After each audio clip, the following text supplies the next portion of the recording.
Have you ever wondered what will happen if foreigners are not allowed to work in the US? It sounds almost impossible given there is a large number of immigrants working in every sector of the US job market. But under the second Trump administration, we might soon find out the answer to that question. If you're going to train somebody, you're going to train one of the recent graduates from one of the great universities across our land.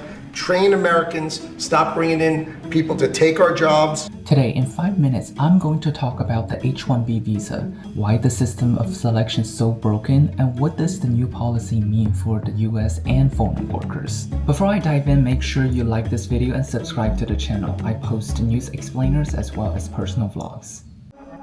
If you are a foreigner who wants to stay and work in the US legally, there are 20 different types of temporary work visa you could apply for.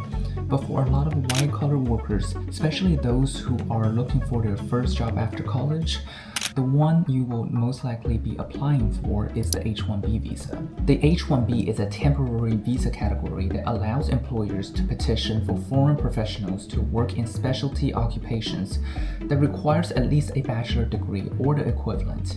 Simply put, this is the very few viable options for foreign students who come to the US to study STEM majors or to go to law schools and want to work in the country legally.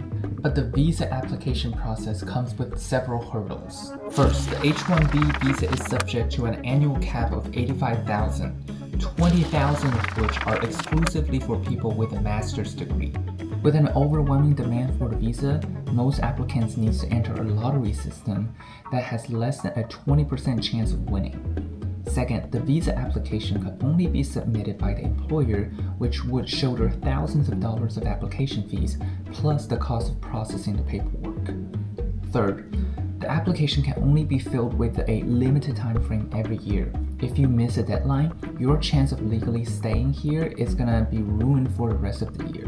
Because of the difficult process, all kinds of frauds and illegal activities have been stemming from the H-1B visas. Applicants who submit multiple applications under shell companies to boost their chances. Applicants who register with a sham university to wait for next year's lottery. And people who came to the US under a traveler's visa and started working without H-1B. You name it, they've done it. The DHS has cracked down on fraud and abuse for years, but the latest changes made by the Trump administration have dramatically raised the bar for H-1B applications. Aside from the $100,000 application fee paid for by the company, the administration will also prioritize higher wage earners over random selection for H-1B applicants. For recent graduates who just landed their first job, the chance of securing your work visa is essentially zero.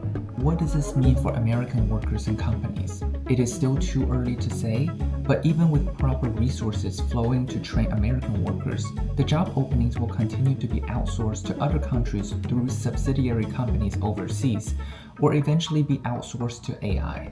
As long as big corporations chase after higher profits, they will always be looking at places with cheaper skilled labor somewhere else.